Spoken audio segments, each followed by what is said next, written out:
Okay, Bill, we are live over channel 18. Okay, thank you very much. Good afternoon. My name is Bill Stockert.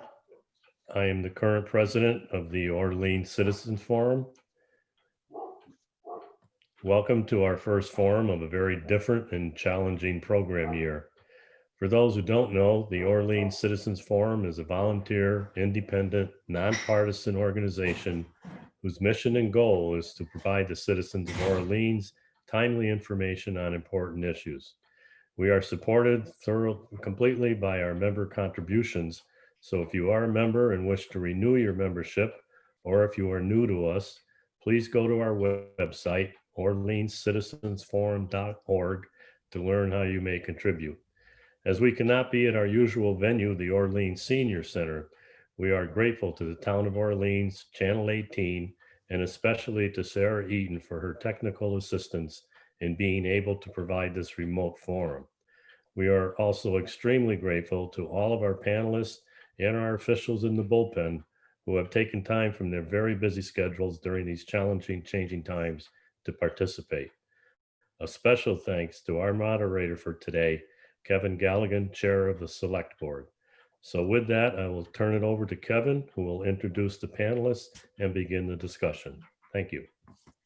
Well, Bill, thank you very much. And I want to make a special thanks to folks who did assemble this, put a lot of thought and planning into this: Maxine Minkoff, Walter North, and many from the Orleans Citizens Forum who helped plan this timely and what I know is going to be a really informative session. I know this because we have a panel of experts in their respective fields, including, and I'd like to start the presentation when we get there first with Alexandra, who goes by Alex Fitch, our Assistant Health Agent for the Town of Orleans. Hi, Alex. She'll address what the town is doing to manage health risks and much more as we're getting through this pandemic. Then Alex, if you would please hand off to and introduce Noel Pina, Executive Director of the Chamber of Commerce, who will share the COVID-19 impacts on our local businesses and workers. Then Noel, if you would please hand off to Superintendent of Schools, Tom Conrad. He'll bring us up to date on the many challenges of reopening the schools he's facing. And finally, Tom, if you'd pass the baton to Judy Wilson, our Director of the Orleans Senior Center, she'll share with us how the pandemic has affected services to our seniors.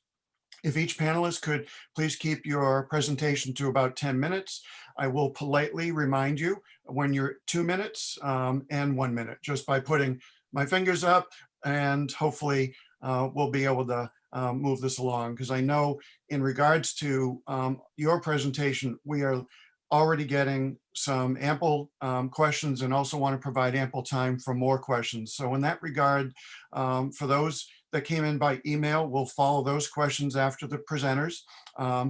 And please do send your questions in by chat if you'd like, or using the info@orleanscitizensforum.org. You can still send them along and we'll get to them.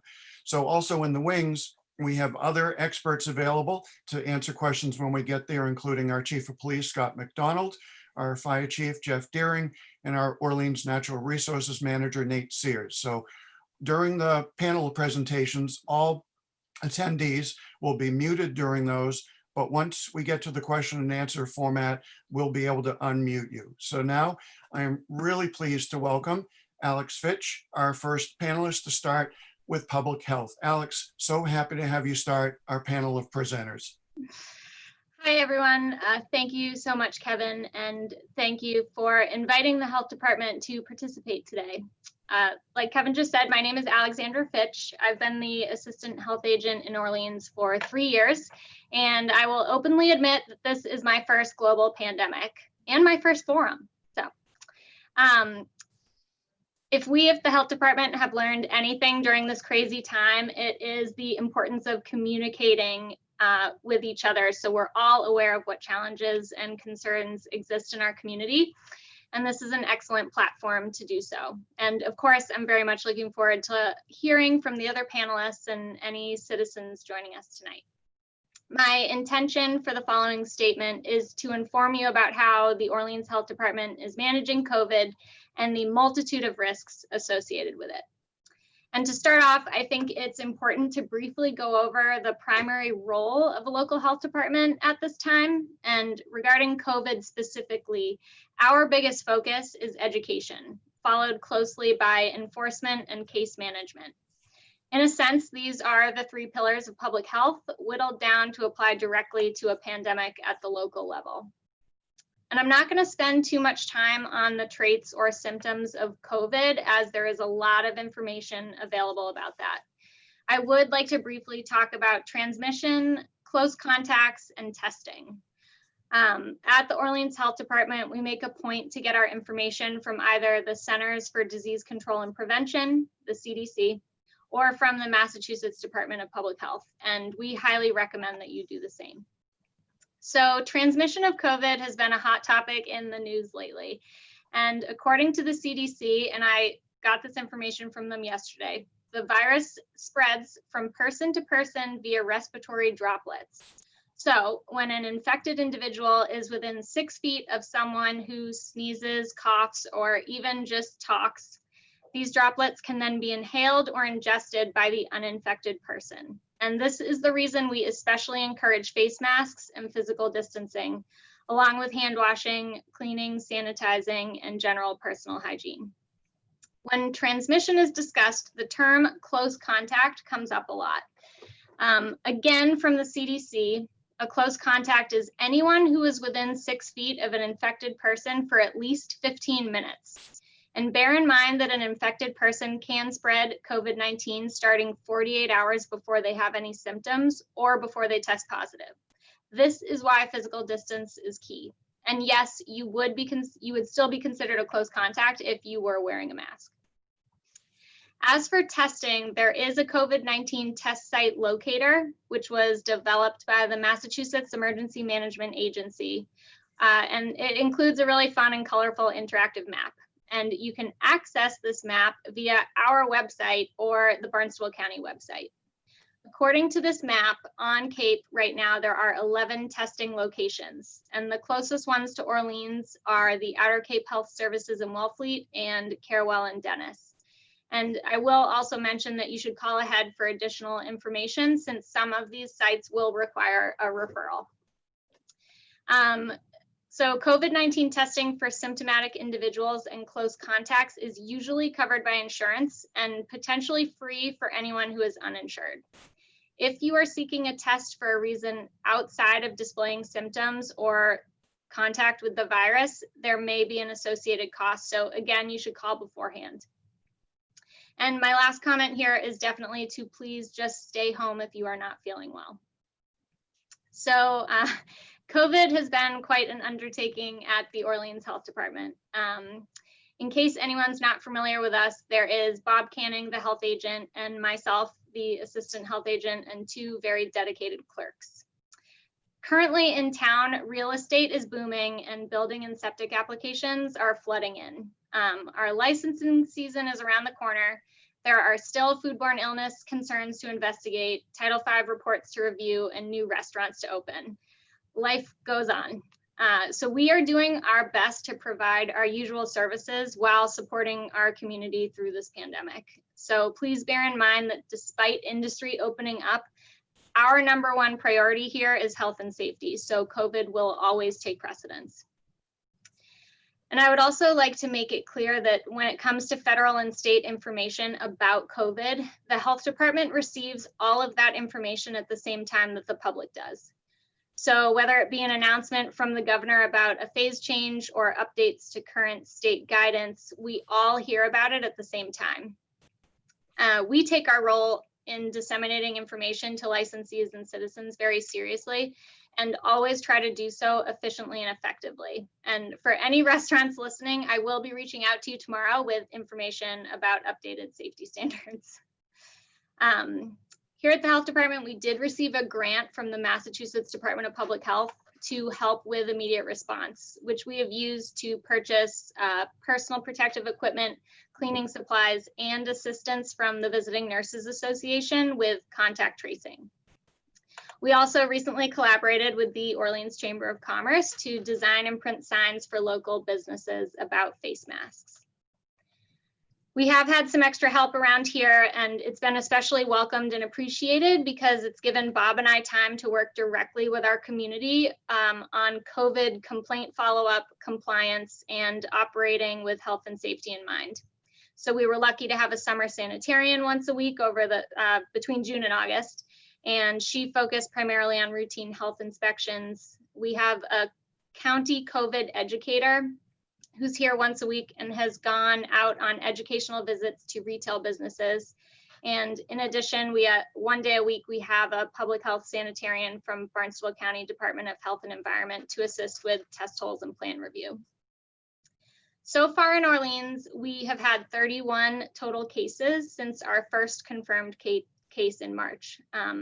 Of these 31, there is currently 1 active case. Keep in mind that this number is reflective of Orleans residents only. Therefore, it is not necessarily an accurate picture of what exists at this moment. So regardless of the number I tell you today or that you might see on a website, it is really imperative that you practice personal responsibility. If you let your guard down because the number feels safe to you, your actions could dramatically change the situation. So please continue to follow health and safety protocol. A lot of people have voiced concern about the influx of the summer crowd and its effect on our case count. And again, the local health department only has case information for residents. However, I will point out that the known case count in Orleans has a downward trend, or had a downward trend throughout the summer months. And we saw the expected slight uptick after the July 4th holiday, which was followed by a decrease again in probable and confirmed cases. The same trend can be seen on a county level, and they do have some graphs on the Barnstable County Department of Health and Environment website if you're interested in looking at those. Now, in order to see this low case count continue in Orleans, the health department works very closely with other town departments, businesses, and schools to implement and follow the governor's orders. Much of our time in the field is spent following up on complaints, which gives us a chance to educate and assist anyone who might require some additional help understanding state guidance. I know that these can be really frustrating sometimes, and remember that the guidelines are in place to keep our community safe and healthy. Now, with flu season underway, the health department plans to continue our educational efforts and reinforce the need to be vigilant as we all move through this time together. Our flu clinic is scheduled for October 14th, and unfortunately, it has already reached capacity. However, due to high demand, we are exploring holding another flu clinic. And in addition, we're looking into clinics specifically for schools, teachers, and students. So there will be more to come on those. Barnstable County is also holding a drive-through flu clinic this Saturday, September 26th from 8 a.m. until noon. No appointment is necessary for this, so please see our website or theirs for more information. Now, when a COVID vaccine becomes available, much of the strategic plan for distribution will be dictated by the state. For example, when the H1N1 vaccine became available, the state decided how many doses were given to the town of Orleans and who the priority groups were that would be able to receive the vaccine. When the time comes, Orleans will most likely hold either a drive-through clinic, much like the upcoming flu clinic at the DPW, or set up an emergency dispensing site. Our EDS site would be held at one of 2 places, either the Nauset Middle School or the Council on Aging. This approach would allow the health department to rapidly deploy the vaccine to numerous people. And to assist with this, we would most likely reach out to either the VNA, the Medical Reserve Corps, or Cape Cod Pharmacy. As for keeping our community safe as we all move forward, the health department will remain dedicated to education, enforcement, and case management. And I hope that I've answered some of your questions, and I thank you all for listening. And next we have Noelle Pina, the Executive Director of the Orleans Chamber of Commerce. Thank you, Alex. I learned a lot. That was very informative. So First, I'd like to thank the volunteers of the Orleans Citizens Forum for putting together this panel and for all the programs you've produced. I've relied on many of your programs to stay up to date with town happenings during my career. COVID-19 completely changed the economic landscape in Orleans. How a business is doing depends on their type of industry. Some are seeing double-digit increases as a result of COVID, and some are gravely damaged. Restaurants need your support. To be successful this summer, restaurants had to adapt with outdoor dining and takeout. I worry about our restaurants who have steadfastly served our year-round population with their cozy, warm atmosphere we've historically loved in the cold months. Those are the places who are the biggest challenge with COVID. Now that the governor has announced a bit more lenient guidelines for restaurants, which I hope will help them during the winter months. We've been lucky our real estate market soared. Sales of residential units is up significantly and inventory is low. With their families, new residents brought capital and sales of boats and big toys were up exponentially. Our local trash haulers report more customers shifting from seasonal service to year-round and more residents moving to the area too. Cape Cod had the best occupancy rates in Massachusetts this summer, but they were down significantly in comparison to last year. Inquiries for vacation rentals shot up in June, and agencies believe spring will be busy as well. B&Bs have strong average daily rates due to strong demand. Even with these new residents and with these new people and visitors coming to stay on the Cape, still that money tended to stay in their households.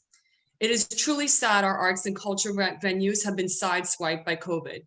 Artists have been crippled. If you are a patron of the arts, please continue your monetary support. Typically, September through December is our event season. Weddings and festivals tend to drive much of the tourism economy at that time. With our current event restrictions, many planners are continuing to cancel traditional annual events. I expect this to negatively impact restaurants and event service providers like florists, DJs, hair salons, and many more. Retailers have reported they have done just okay, but your dedication to shopping locally will make a significant difference in our market.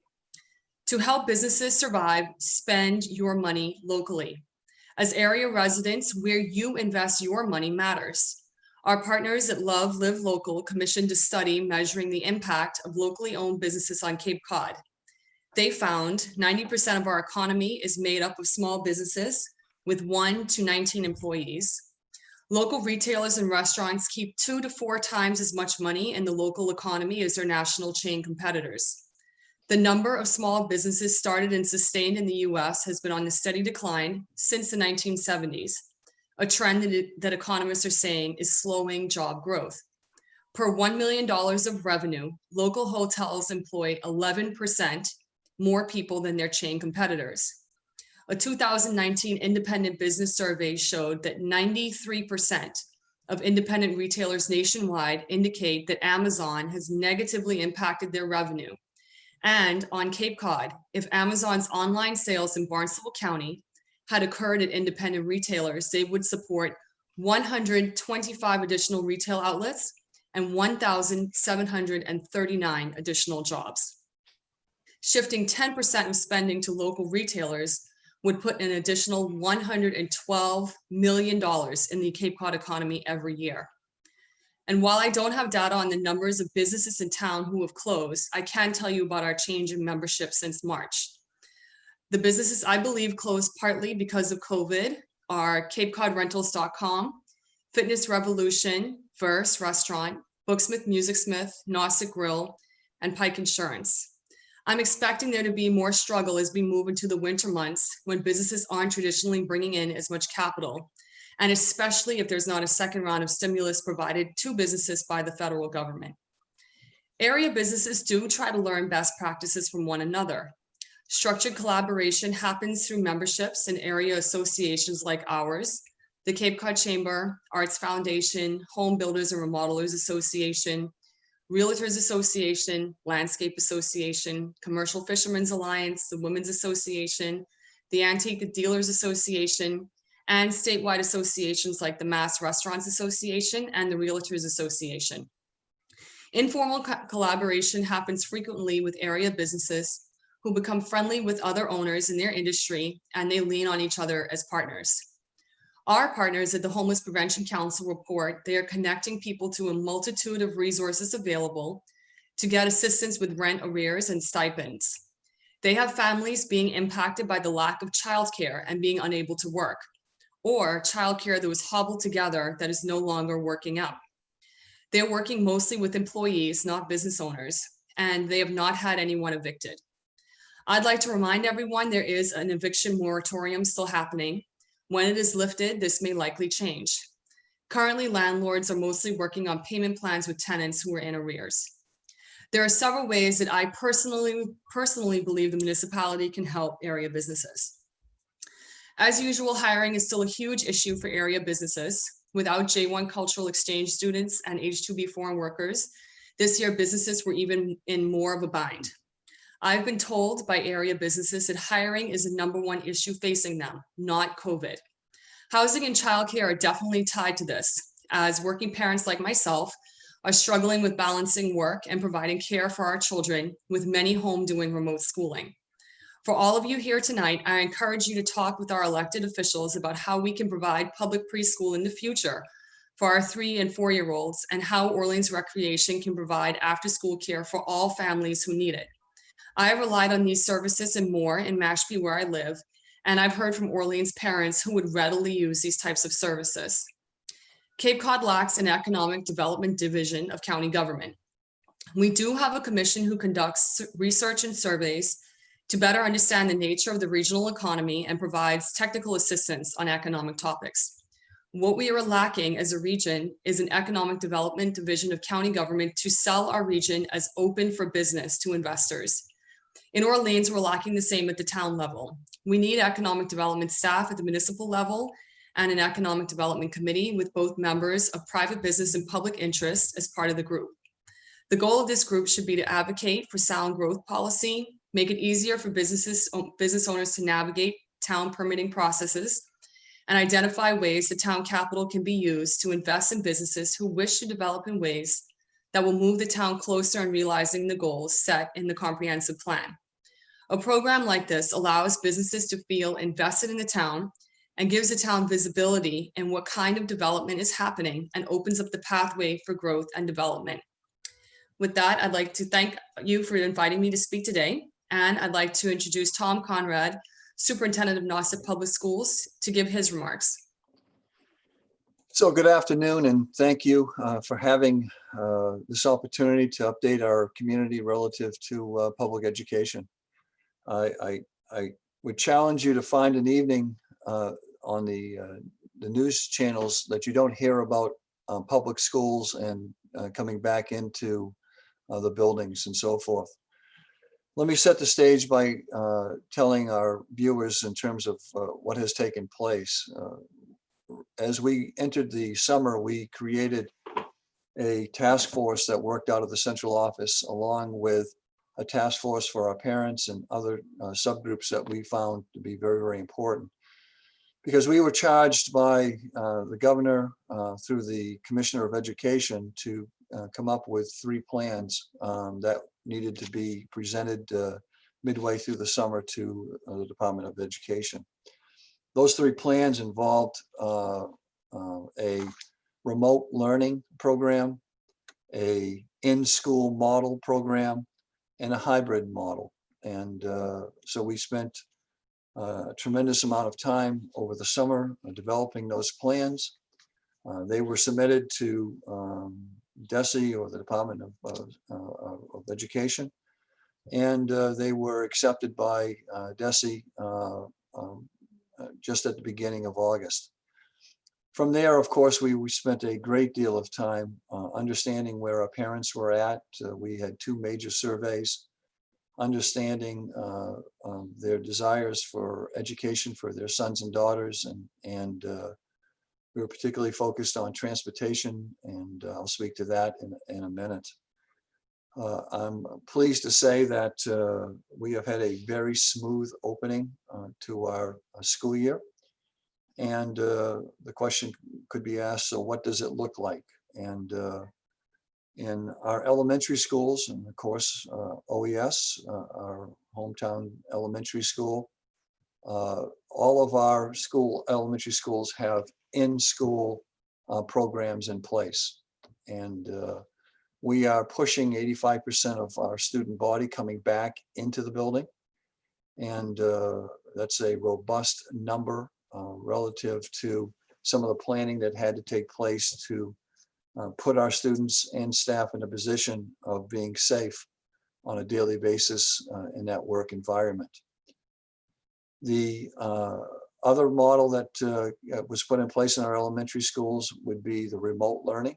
And in a number of situations, we had students with medical issues, and they are in their home. And I can tell you that at OES, what we have is we have a regular class. An example would be third grade. And we might have 1 or 2 students who are actually at home in a remote setting. And they come into that class live throughout the day so that they feel as if they are part of the class throughout the day, and the interaction with their classmates and their teacher. And it's going very, very well. To give you a picture of what's happening at the other levels, our middle school has moved forward with a hybrid model, and the hybrid model involves students coming 2 days a week, and then on the other 2 days they're working from their homes in a remote learning environment. And we have the vast majority of our students in the hybrid. We have a small number of students who are going totally remote. And in that situation, we would have a teacher dedicated to the position of remote teacher for that grade level or subject, and it stays remote throughout. The high school situation is planning on going to the hybrid model that was accepted by the Region School Committee. As we were getting the buildings ready, it was obvious to us that because of our ventilation situation, we were not going to make the opening day with a hybrid model. And so we switched probably 10 days before the opening of our schools to a remote learning setting. And that's what they're in as I speak to you. We have every reason to believe that we will have the hybrid model in place by October 15th. And that will have students coming onto the campus 2 days a week. And I can tell you that our parents at the high school level are anxious to have the opportunity, if chosen, to come back onto the campus.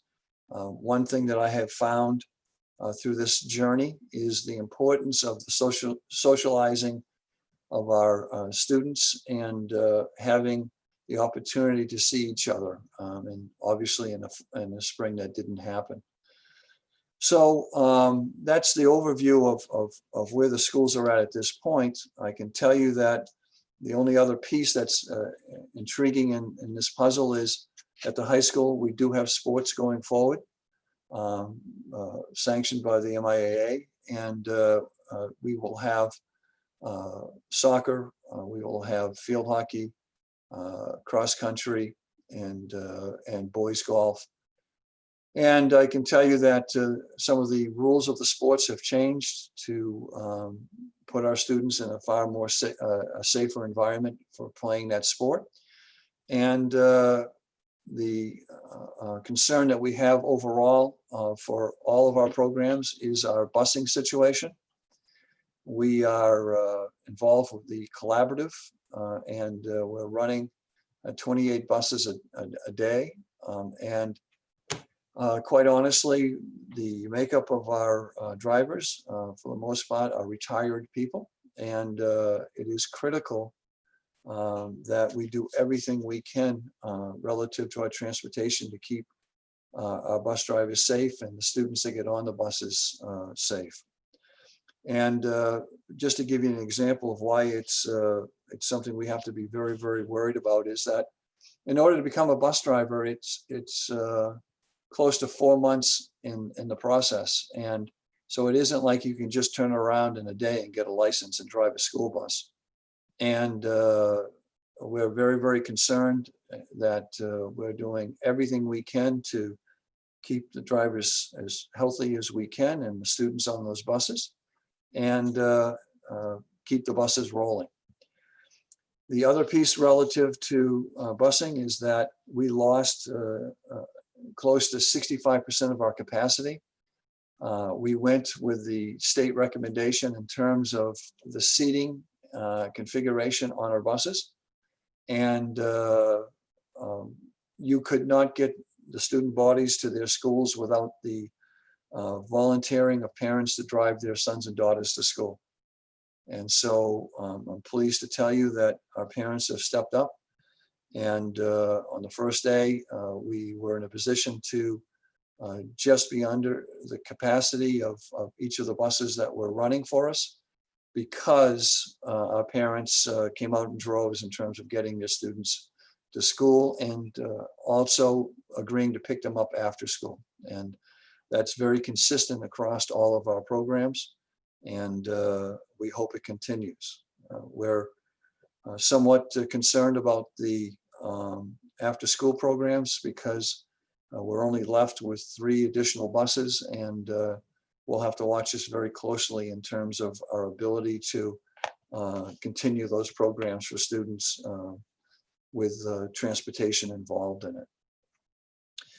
The piece that I want to now move into is clearly the work of the task force was involved in protocols, and we have protocols for almost everything, it seems, in terms of what are the guidelines. And once that was put in place, the state of Massachusetts gave us the opportunity to move forward with taking 8 days and doing professional development training, going over your protocols and safety factors to prepare the staffs for the opening day. An example, of course, would be our cleaning and disinfecting. We have a protocol for 8 or 9 scenarios around that situation. And our custodians and all of our staff have been trained relative to the differences in terms of cleaning, which would include soap and water, and disinfectants that at this point we're only using our custodians for disinfecting both during the school day and into the evening cleaning program as well. The other piece that I would share with you is obviously we have protocols relative to illness in our buildings.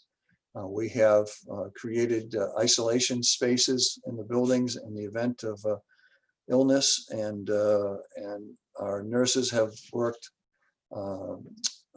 throughout the summer on these protocols to make sure that the safety factors are at the forefront in terms of not only somebody who might be actually sick, but those other students and staff members who are in the building.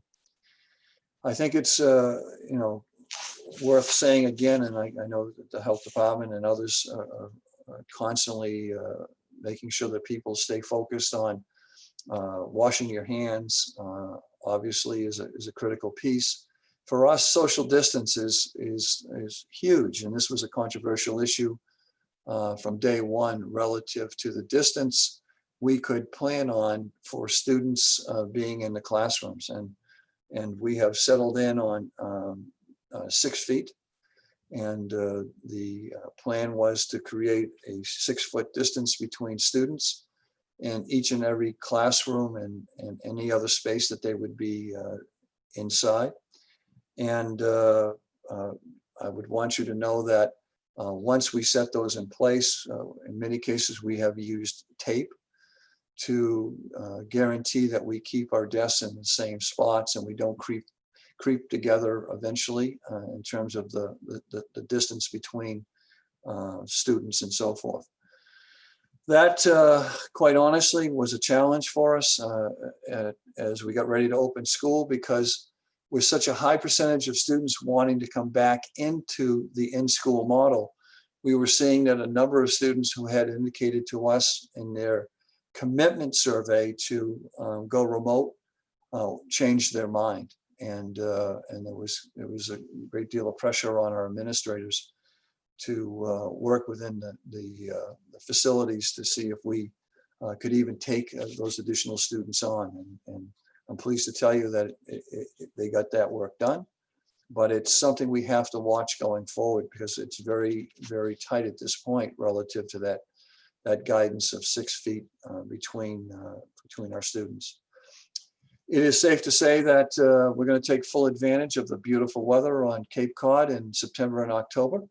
OES is in a perfect position because each of our classrooms have exit doors that allow them to go outside in a very orderly and quick manner. So I'm amazed at the work that our parent group pulled off in terms of working with a number of our businesses and residents who have donated beach chairs, and so that each class is in a position to have the setup for students to go outside and do their classwork in that setting. And as you know, it's critical to have as much fresh air as we can, which includes opening the windows and in some cases our doors so that we have as much air coming in as possible. One of the challenges midway through the summer was the focus on ventilation and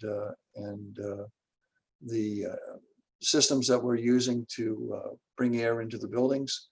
We had spent an extensive amount of time with one of our vendors who has been with us for 13 years in terms of the maintenance and the inspections of our various heating and ventilation systems.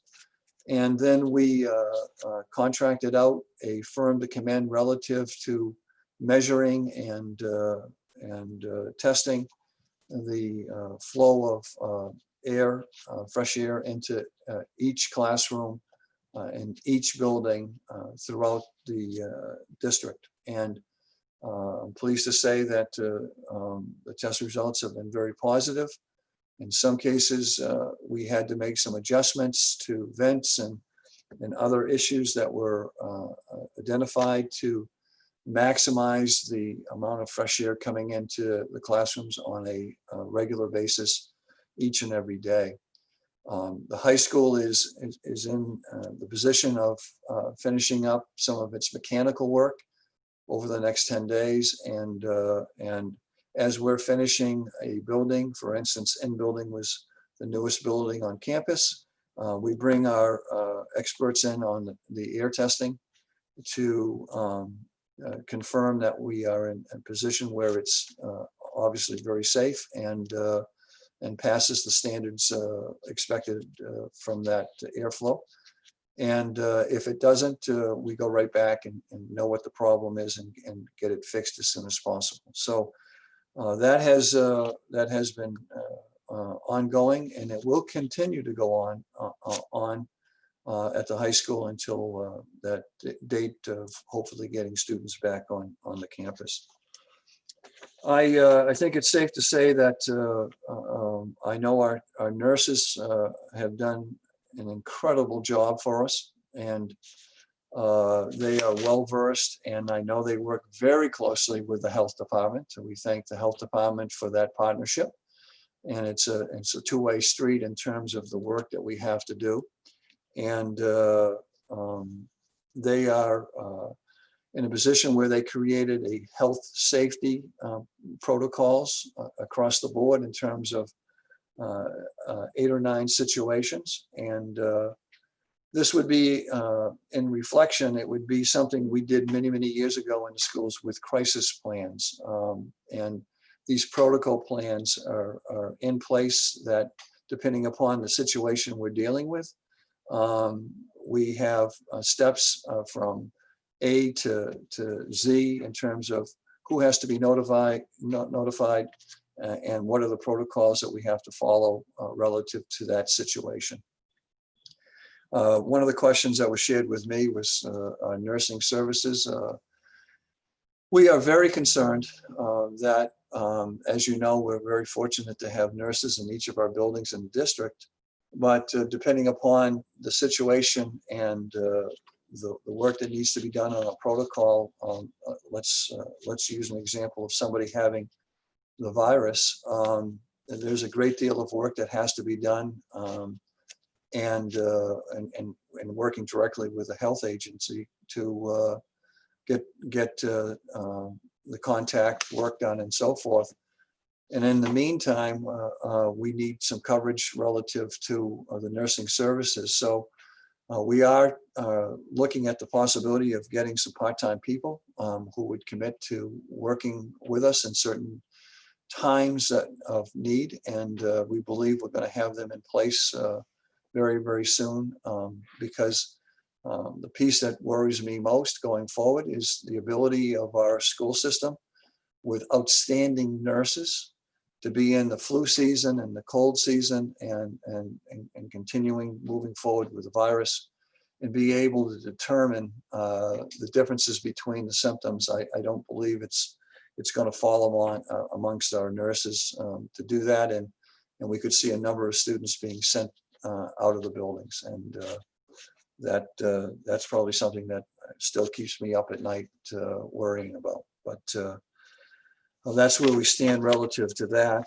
And I think the only other piece that I think going forward for us is to understand our staffing patterns. And quite honestly, we thought we had a robust number of substitutes for teaching in the classrooms. And right down to the wire, we, in our conversations with them, confirmed that they were still with us. And then when we opened up the school, a number of them decided at the last minute that we're not coming into the schools this year. So I'd like to make a plea out there to anybody watching this, that if you're in a position or you have a background in education and you want to give back something to the community and the school system, we would love you to call our HR office and possibly consider doing some substitution work for us. And it would be very, very helpful to us going forward. So I know that we were asked to stay somewhere around the 10-minute presentation, so I'll honor that at this point. And it's my pleasure to send this program over to Judy Wilson, the director of the Orleans Senior Citizen Facility. So Judy, so all yours. Thank you. Thanks, Tom. Thank you, Kevin, and thank you to the Orleans Citizens Forum for doing this program. It's always a good opportunity to keep the community educated about what we're all doing. I wanted to talk a little bit about the Orleans Council on Aging in terms of how we've managed through this crisis. And certainly, like most organizations, we've had to pivot and really kind of redefine what we do. Pretty quickly. Information was really slow to flow at the beginning of this, but our state association really stepped in and opened up some communication channels with the state for us that made us really put us in a good position to make some decisions pretty quickly. It became clear that we had to decide what our essential services were very quickly. Certainly the population that we serve are the people that are most at risk from COVID. And of the 174 deaths on Cape, most of those individuals have been older adults. And there have been people from Orleans in that mix. One of the things that we decided early on is that transportation is something that we do, and that is an essential service. Food became something, obtaining food became something that we do that was essential, and then providing information. So we made some very quick decisions, probably earlier than most organizations, based on information, to close activities really early March. As soon as we found out there was the first positive case of COVID on the Cape, we felt that was important to kind of safeguard the people that we serve. We worked closely around transportation with the Regional Transit Authority and the Department of Transportation to establish some acceptable procedures and protocol, safety protocol. So we transport people to the grocery store, to critical medical appointments, the bank, and we transport people who really don't have any other means of transportation. A lot of the people that we serve don't use technology, so they're not using Uber, and they don't have finances to be able to take taxis or anything else. So we have a really dedicated group of van drivers who have stuck with us. We shut down for all of about 2.5 weeks. And then we're able to just kind of adapt our procedures. We only transport one person on a time on the bus. We sanitize after every passenger disembarks. We provide PPE if it's needed. It is required to ride on the bus. We did some training with our drivers early on.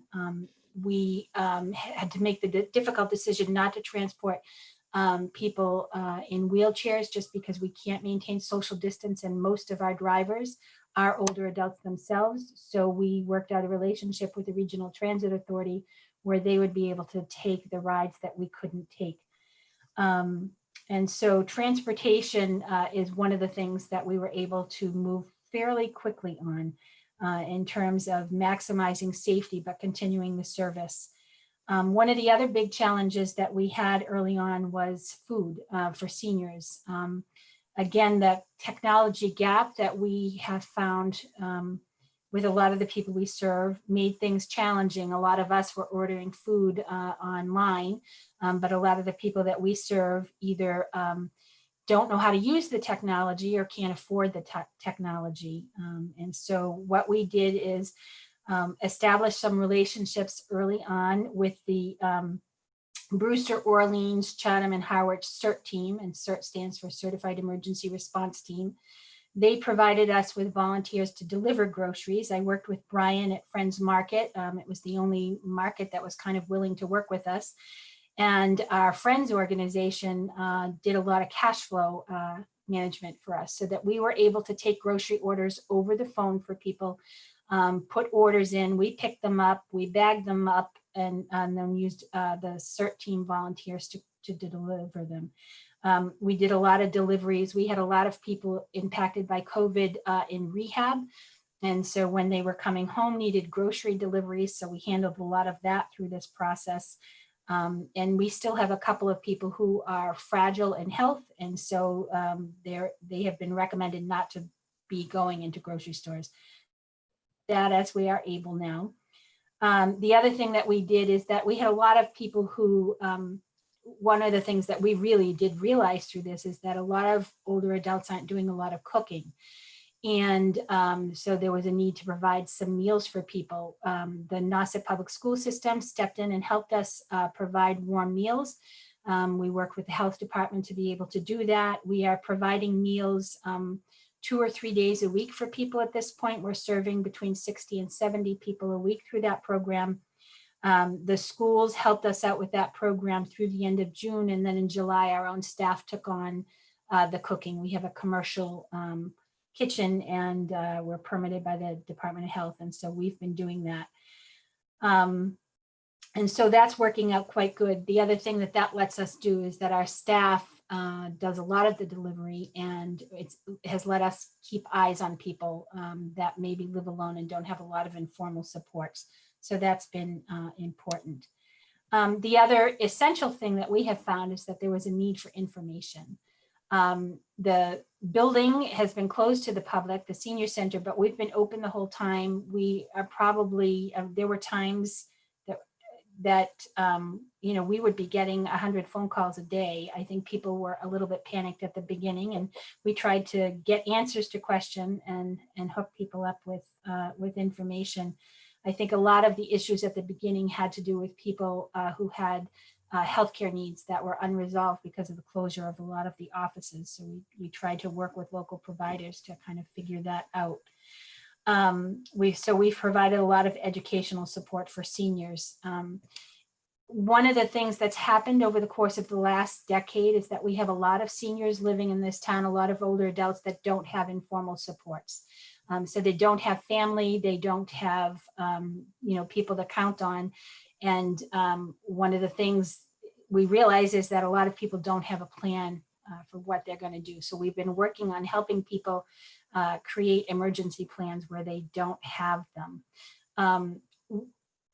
We have relied on volunteers historically, but one of the things that we made the decision to do early on was to suspend the use of volunteers. We had volunteers who used to drive people in their cars to medical appointments.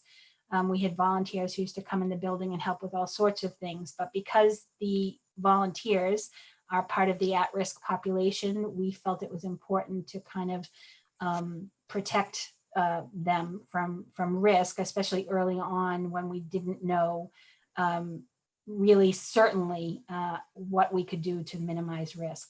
We are using volunteers now for meal and food delivery, and so we're getting that back up and going again. And one of the things we decided a little while ago, decided to have a conversation about what can we do. The impact of social isolation after 6 months is very real. For somebody who lives alone and doesn't have contact with anybody, this has been a really long haul. And we're looking forward to another long stretch of months of this. And so we realized that the social impact and the isolation and the loneliness is going to have real consequences.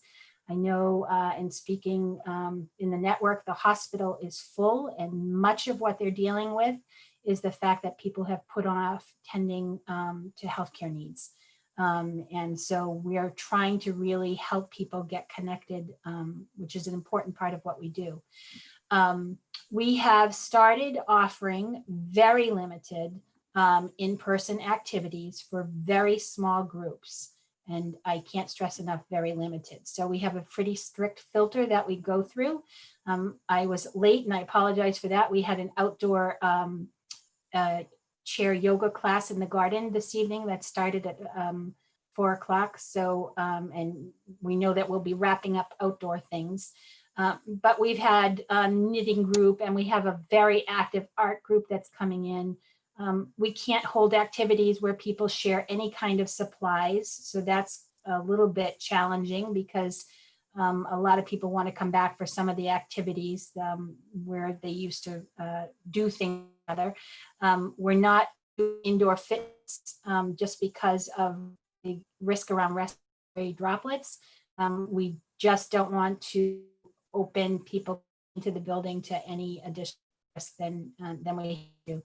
But we have managed all of our fitness classes on community access cable TV and also on our website, and just got a grant to continue to film some of our instructors so that we can continue to refresh that program and keep it vital. It's been really important to people who aren't getting out as part of wellness. Being able to bring people's homes has been really important to those who participate in the activities. So we have a little bit of a grant for that. One of the other things that we on is we are trying to work the technology gap. So we just received another mini grant to purchase some tablets that we will create a loan program, and they will be SIM card enabled so that we'll have internet access, and we will loan them out to people to be able to participate in any of the virtual program that we're doing, or communicate with healthcare providers through telephonic health appointments, or to communicate with family. And we are doing some pretty involved tech teaching with people. We have learned to Zoom classes for people with Apple products and people with other products. And we're teaching people about email and FaceTime and all of those things, just so that we can give people an opportunity to get connected in the ways that are safe over the next several months. And we hope that being able to provide tablets for people who can afford them is another thing that we can do to try and meet an unmet need. It's going to be a long winter. We're really talking honestly with people that despite what we're hearing about a vaccine coming soon, we live on Cape Cod. We don't live in a major metropolitan area. We know that it's going to be prioritized in terms of distribution to healthcare providers and emergency personnel and first responders. So realistically, we're really planning for a long period of time here that we're going to have to continue to do what we're doing. We are taking the issue around isolation seriously, because I think that when people can't gather for the holidays, it's going to get very real. A lot of options for people for the holidays that they've taken advantage of who live alone in the community aren't happening this year.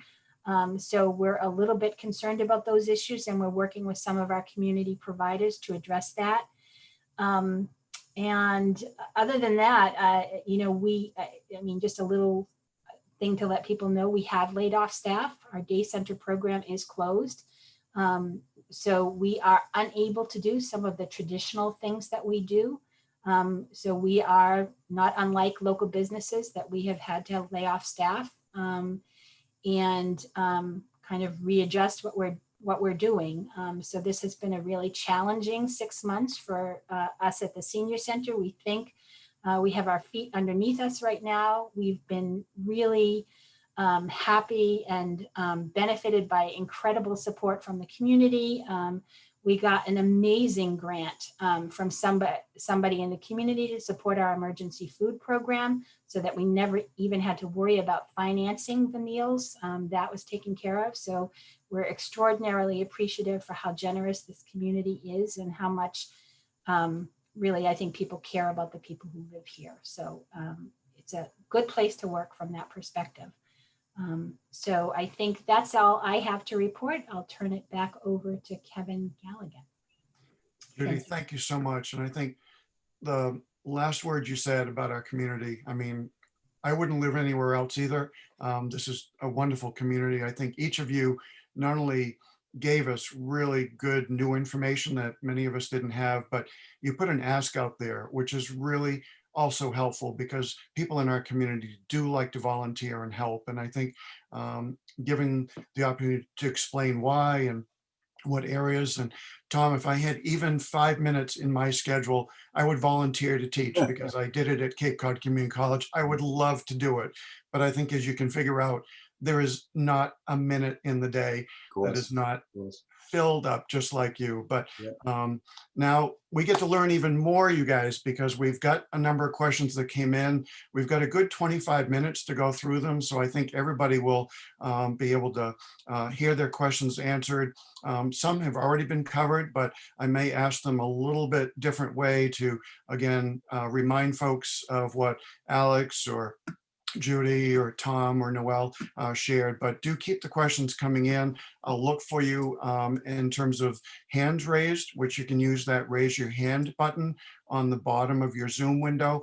I can call on you, unmute, and ask your question.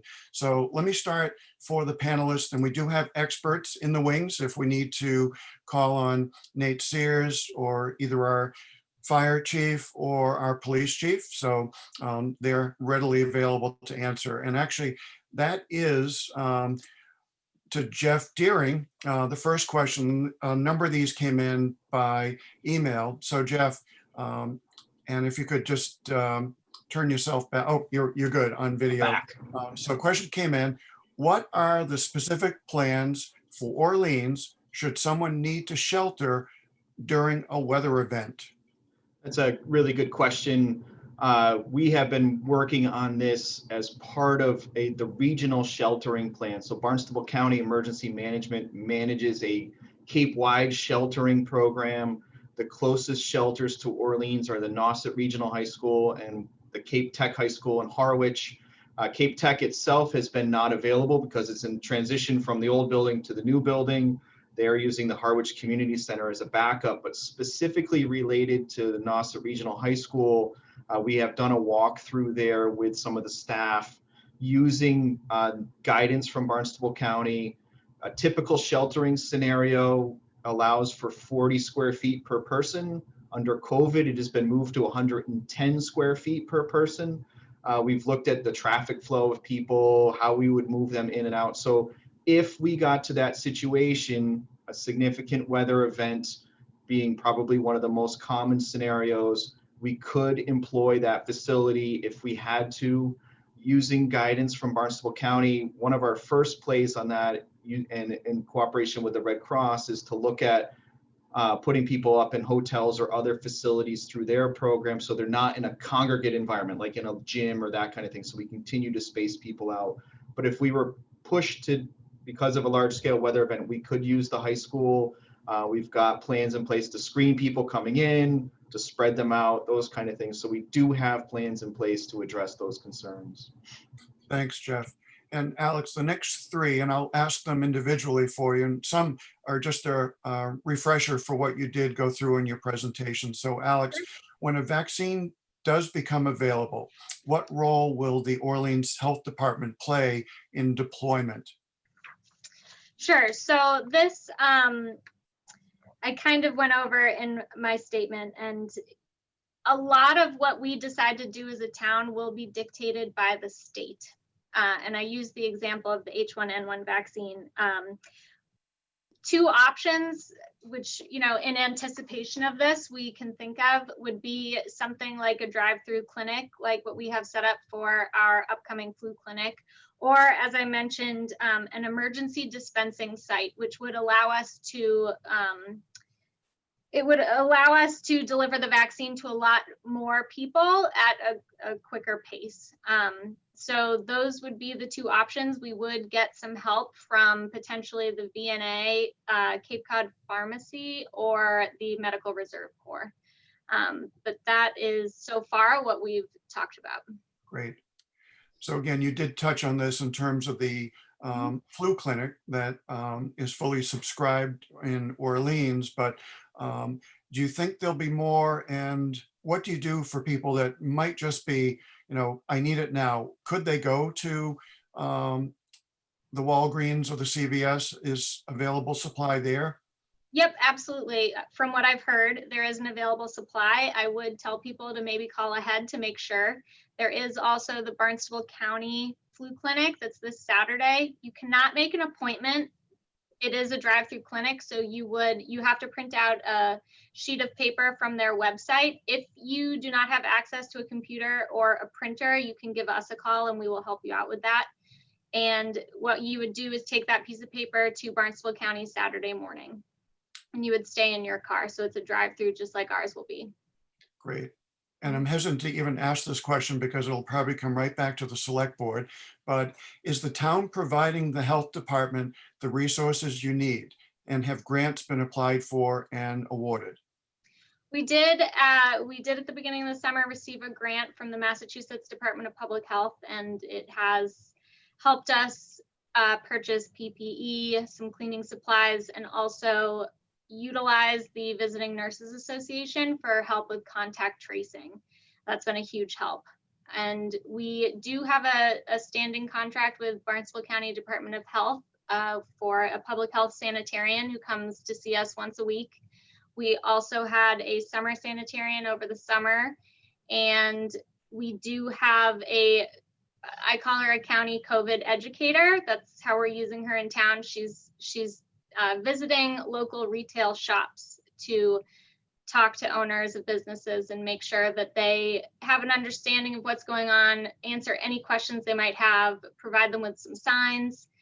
And so that type of help has really gone a long way for us. Great.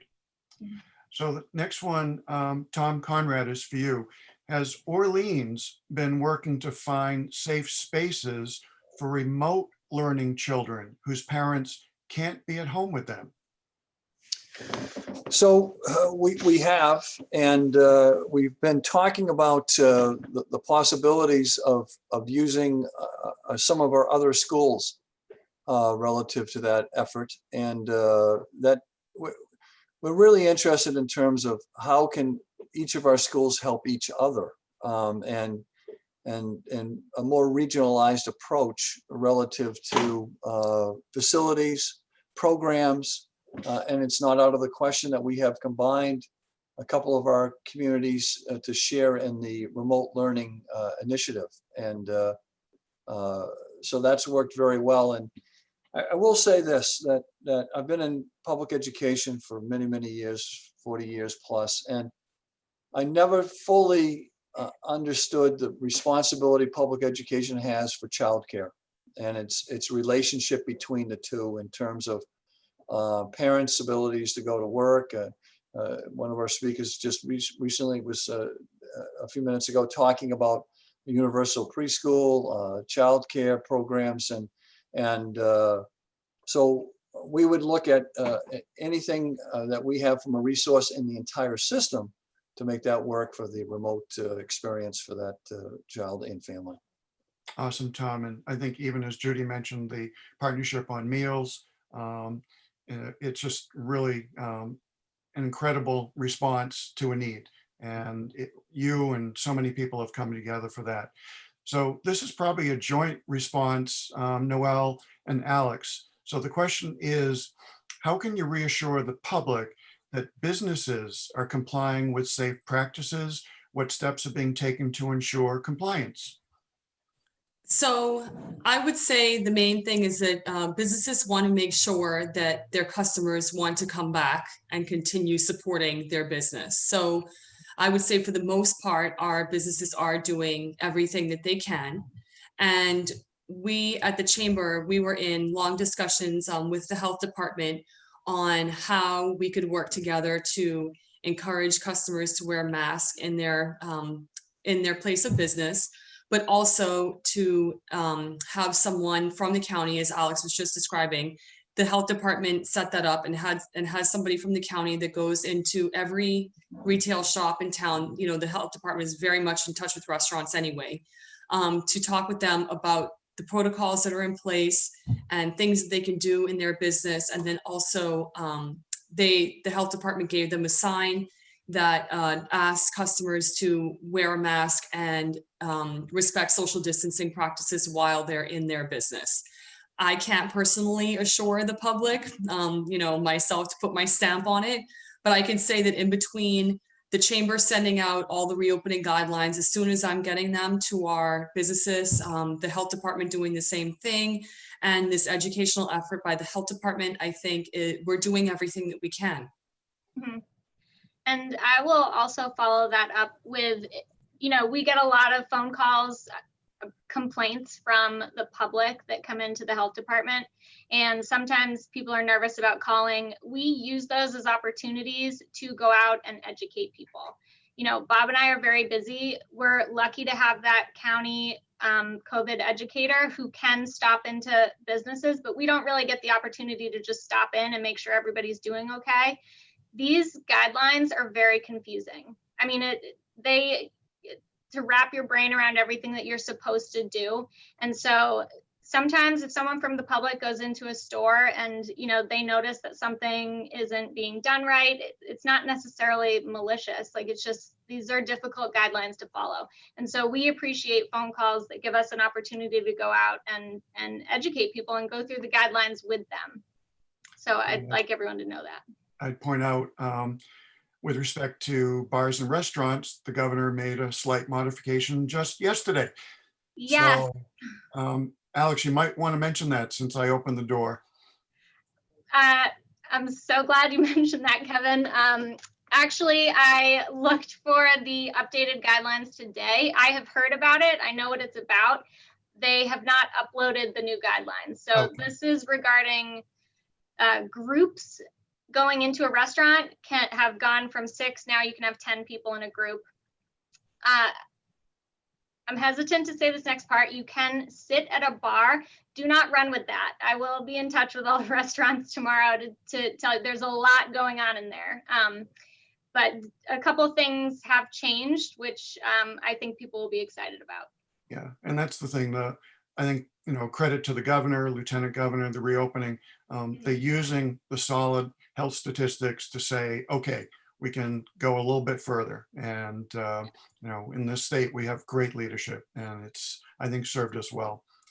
So related to those health indicators, and Alex, you can take it, but actually I'll open it to all of you, however you're comfortable. What indicators will you use to recommend reopening of public buildings like the Snow Library, the Senior Center, Judy, Town Hall, and Tom, for you, school gymnasiums, auditoriums to the public? So maybe I'll just kind of go in that order. Alex, Judy, and Tom. Sure. I was anticipating a question like this, and what I will say to it is that this is a town administration decision, and the health department has been working closely with town administration to follow all of the guidelines. So as we move forward, we'll see what happens, but it's kind of out of the health department's hands. So if I might just add to that, so it's not even all local decision. I mean, there are governor's orders in terms of how many people are allowed in any given building. And so I know for us, I mean, I have gone through every space in our building. We have rechecked our square footage because we know that staff has to count in our totals. So how many people are likely to be in, and that, so some of these state orders are what have governed what we are able to do and what we are not able to do. And so the decisions really get made and kind of passed down.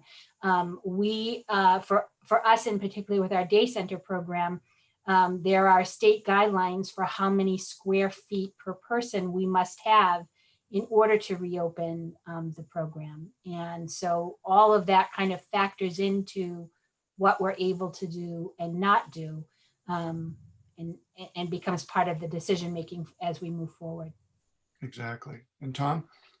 So we would have the similar response to this. An example would be that I just dealt with yesterday talking with our athletic director is the state has decided that no more than 50 fans can come to any athletic event.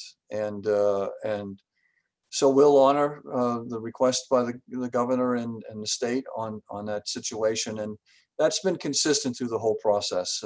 We get, as a superintendent, we have private meetings with the commissioner, and in many cases, we're getting the information slightly before the governor announces it, either publicly or otherwise. So we are following it to a T. The only other point I could add to it is that a local decision that I've made relative to our school buildings is that we are not allowing anybody during the school day to come in the buildings. Of course, if it were an emergency, that would be different, but we're asking parents to stay out. I've used the example, if the coffee machine breaks down, we more than likely will wait till the weekend to go ahead and have that company come in and do the work. And we think it's wise to have a tight rein relative to the movement of people around our public schools. And we'll watch this and see how it progresses. And we take the approach that you can always let off on this a little bit, but it's tough to get it back if it gets away from you. So, Exactly. and people have been fantastic with this, and they understand, and they want these sort of safety protocols put in place to make sure we're doing everything we can to keep everybody as safe as we can. Yeah, well said. And I think even Noel, to your point, that gives you the confidence. It may not be a stamp of approval that you can put on a building, but it does ensure that your protocol is solid. And that's really good. So this one, I'm actually going to read it and actually not toss it to any of you because it's more aimed at, I think, the select board, but we've had a flat positive infection rate for more than 5 months of less than 1%. Do you expect our town to remain frozen in time until a vaccine is actually accepted by a high percentage of our population? And the last part of it is, what is our strategic plan? So I would say yes, as we've heard today, our health metrics, particularly for Orleans and the Outer Cape, have been really encouraging. I can say since April, we have not been frozen in time. To the contrary, as you've just heard, we have shown an incredible ability to adapt, to adjust, even on a day-to-day basis. We followed the reopening guidelines of the governor. We've moved through multiple phases of the reopening plan since July. We've now been in what's called phase 3, I think step 1. And with more adjustments coming, as we mentioned just yesterday. But I do think your question about the strategic plan is a really good one. And it points to the fact that literally all of us have been hunkered down, trying to keep up with the guidelines, making sure we're doing everything right.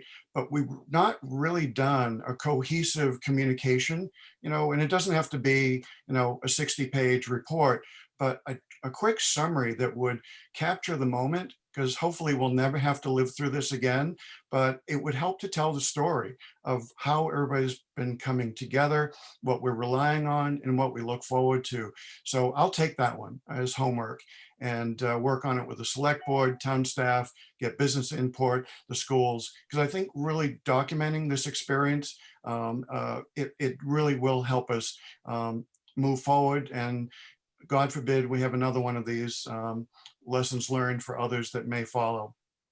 So Alex, another one, quick one for you, and it is just a rehash a little about what you said about getting tests. Where do people go? What are the contact numbers? What would be the requirements of getting a test? Do they need referrals? And the cost? Are there, no cost options for testing? And I'll give you the last part of it is, what's the range interval between getting a test and being notified of results?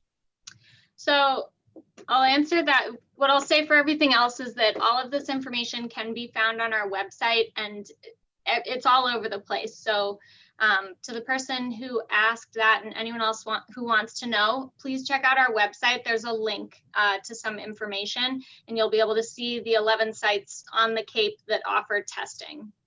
Now, in terms of getting the results, this is going to depend on the type of test that you get.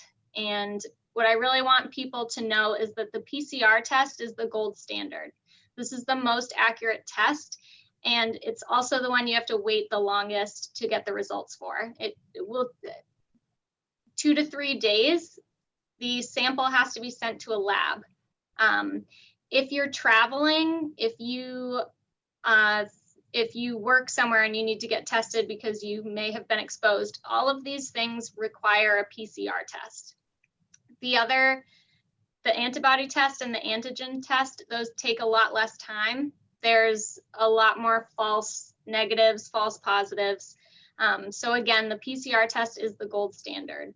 So if you end up calling any of those sites that I mentioned earlier or that you see on the website, just ask them if they offer the PCR test. And if anybody wants some more information about this, they can certainly call the health department. I'd be happy to talk it through with them. Great. Alex, might be good to put that number right out. So phone number? Oh, the health department? Yes. 508-240-3700, and the extension is 2450. Great, thank you. So Judy, here's one for you. Would it be possible to post more on-demand exercise classes by Becky? Unmute, please. Judy, you're muted. I just responded to this question today. We just got a mini grant to pay our instructors to come back in and do some more taping. We are trying to arrange a little bit better quality taping than we did before. Some of the fitness classes were filmed using my iPhone. So we're trying to get them into the Lower Cape TV studio to do some filming. But we are working on it, and we know that people are really taking advantage of these on-demand fitness classes. So we're working on it. And that's great to hear. I mean, really, we asked many years ago, would our demographic even respond to do this stuff? And it's showing we really are adapting, which is great. So Chief McDonald, if you'd come off mute and come on video, we have a question about mask compliance. It seems to be very high as I go about town. Have you had any calls to intervene in heated disputes about compliance with this recommendation? Thankfully, no, we have not. In speaking with Alex and Bob over at the health department, they have fielded many more complaints than we have relative to this. We've really taken a supportive role. If Bob or Alex needs us, we're there. Many of the complaints they're receiving, Alex, you can correct me if I'm wrong, are relative to businesses, restaurants, and so on. Maybe they may not be following the guidelines, but again, thankfully, we have not, Kevin. Great, thanks, Chief. And maybe while we're on compliance and outdoors, Nate Sears, you've been in the wings as a resource. You might want to just let folks know what the beach experience was now that we're finally in the wind down of summer. Certainly. It's been a challenging season, to say the least. I found the public to be very supportive to the guidelines. There was minimal conflict at the beaches this season. If anything, I found the majority of the people to be compliant with the guidelines. If we had any pushback, I would say the majority of the pushback would be that we were being overly restrictive in the essence that we weren't allowing enough people on the beaches. But I think you can understand the fact that people come to the beach or come to the Cape and want access to the beaches or somewhat unpleased that when they weren't able to have access. But we had to play it safe, and certainly there was a demand on these locations, and I appreciate the patience of the community during these times. Outstanding job, Nate. Thank you so much. So I'm looking to see if we have any other questions. The last chat or in Q&A that came in says, not only do we have outstanding state leadership, but I would like to personally thank the town of Orleans for keeping all of us safe and informed. Kudos to all of you in your leadership roles.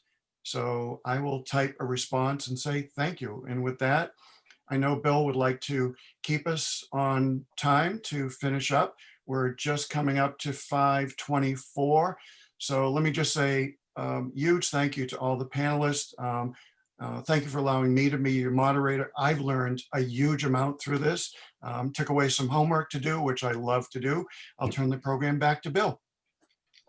Okay, thank you so much, Kevin, for moderating what was an excellent forum. I think it certainly met all of our expectations when we put this together. So as you said, thank you panelists, each and every one of you, for the information you provided that was important and critical to all of our citizens. And thank you for the officials on the sidelines, and appreciate everybody's time out of their huge busy site schedules to participate in this.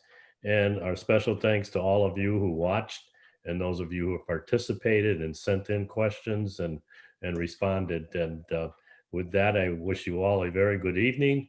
Be safe and be well.